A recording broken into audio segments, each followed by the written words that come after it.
Today I want to share with you guys some tips on resume building. For those of you who don't know or who are new to my channel, my daytime job is in talent acquisition, which is just a fancy word for I'm a recruiter.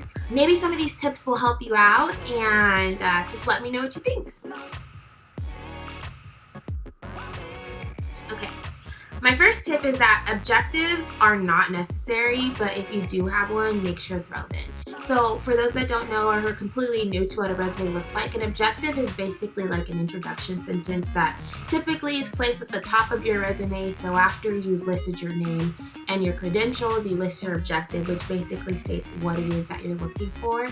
In today's day and age, though, maybe in the past it was a requirement or it was frowned upon if you didn't have one, it's really not necessary anymore.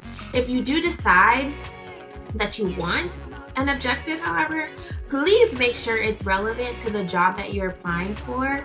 I embarrassingly made the mistake coming out of school of sending the same resume, which I'm going to get to later on, to multiple jobs, but I mistakenly put the company in which I was applying for in the objective and never changed it when I sent it out multiple places.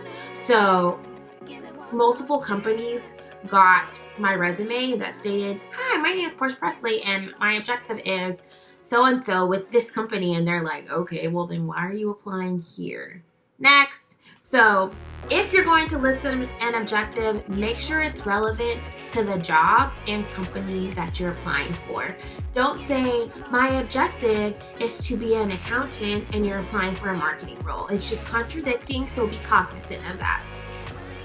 Another tip I have for you guys is don't use the same resume for every job that you apply to, which goes back to my previous example. When recruiters are looking at your resume, they're looking to make sure that your resume is relevant to the job description of the manager in which they're working for. So a good tip for you when you're building out a resume is to go and look at the description of the job that you're applying for and make sure that the keywords that are in that description are listed within your resume. Now, I'm not saying lie. If you have to lie, that's probably not the best job for you to apply for. But if you do feel like you qualify and you meet the requirements for the role, just be certain that when you're building out your resume to apply to that job, that if they're listing, "I need someone detail-oriented who can type 40 words per minute," that in your resume, somewhere in there you listed that you're detail-oriented, whether that be in a previous position or a student organization, etc., and you list that you can type 40 words per minute. You want to make certain that when your resume gets before them, that it's standing out for exactly what they're looking for. So they're seeing keywords upon as soon as they glance to it. So that's why I say make sure you tailor your resume to the job description. And since you're doing that, there's no possible way you can submit that same resume for multiple jobs. Third tip for you guys, I'm sorry that I keep having to look down, but I haven't touched my phone. Third tip is that solid formatting is better on the eye. Put some effort into being unique. You guys do not know how many people have the same genius idea that you have to go into Microsoft Word and utilize their templates for their resume. Is this wrong? Absolutely not. But use the template for exactly what it is, just a template, and add some type of uniqueness to make it your own. That way, when a recruiter sees it, not only are they drawn in by the type of experience you have to offer, but they're drawn in by the fact that this resume doesn't look like the 15 resumes they got before it.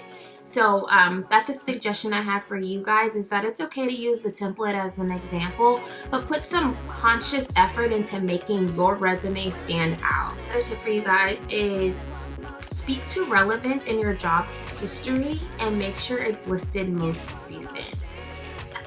I know for those that are more green, more entry level, it's really hard to speak to your past experience when applying for a job, because a lot of times the most experience you'll come out of school having is maybe an internship, or maybe you worked on campus, or maybe you waited tables just for extra cash in your pocket. Get some assistance in finding some way to make the experience you had there relevant, because you'll be surprised how relevant your experience is. Yes, it may seem that if you waited tables, all you did was serve food, but not necessarily. You were excellent at customer service. You have memorization skills because you remember orders. So there's certain things that you're not really giving yourself enough credit for those that are more green. For those that have experience, if you don't already know this, please make sure you're listing your experience relevant to the job. As I've mentioned before, a mistake I made coming out of school and applying to jobs is that on my resume, I had my most recent job listed at the bottom and my first job listed at the top. So my first job, I was a hostess at a restaurant, and I'm applying to like HR roles, recruiting roles, and all they see first is hostess at so-and-so company. And then at the bottom, they see where I did like some type of assistantship with my university. And so luckily, I was still able to land a job in which I was offered constructive feedback to flip it. And you should have your most recent up top because people want to know what you did last. How relevant is your most current experience? So when you're building out your resume, make sure you're listing your experience chronologically, if that's the term I'm supposed to be using. But most recent listed at the top and furthest from the recent listed at the bottom. And then a secret tip, something that I recently learned works really, really well when you're applying for jobs and you really feel like this is the company I want to work for, this position I really genuinely want, I have a lot to offer, I know a lot about the company, and I can't wait to come on board. If you have a LinkedIn account, for those of you that don't know, LinkedIn is like your professional social media. So you have your Facebooks and your Instagrams and your Snapchats. Then you have LinkedIn in which you can communicate and network with the professional world. Definitely utilize it. There's a lot of secret packed in LinkedIn. And once you do have one and you've applied to that job that you genuinely want, as I mentioned, go on LinkedIn and try to connect and network with current employees at that job. You'll be surprised how many people are actually going to back you if they feel like they've built a connection with you and they can confidently say that you have something to offer. So what I did in the past is once I applied for a job that I knew I genuinely wanted, I went on LinkedIn, I connected with a couple of people in that department that worked for that company. I introduced myself, let them know why I'm interested in working for that company, and I asked, make sure you ask that if they follow up for you. Just like in sales, you ask for the close. When you are reaching out to people and networking with people, if they have something you want, appropriately, of course, ask for it. You go and you say, hi, my name is so-and-so. I just recently applied for this position with your company. I'm genuinely interested in working for your company because of these reasons. If you don't mind, following up with me to see what the status is and letting me know if there's any areas of improvement that maybe I can provide or any additional information I can provide that'll make me a more viable candidate. Saying things like that is definitely going to get you much further than just submitting your resume via their application link with 200 other people that already did that. So yeah, I think those are all the tips I have for you guys today. I do want to leave a disclaimer that I am not an expert at all. These are just some of the things that I've learned through experience, through my work, that I wanted to share and that I feel could maybe help some of you guys out. By no means do all companies operate in the ways in which I referred.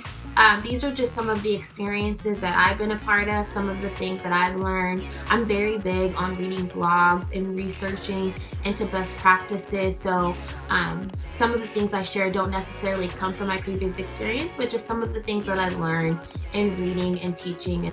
So I hope it was helpful. I hope for all of you that are out there job hunting that your best opportunity comes your way sometime soon.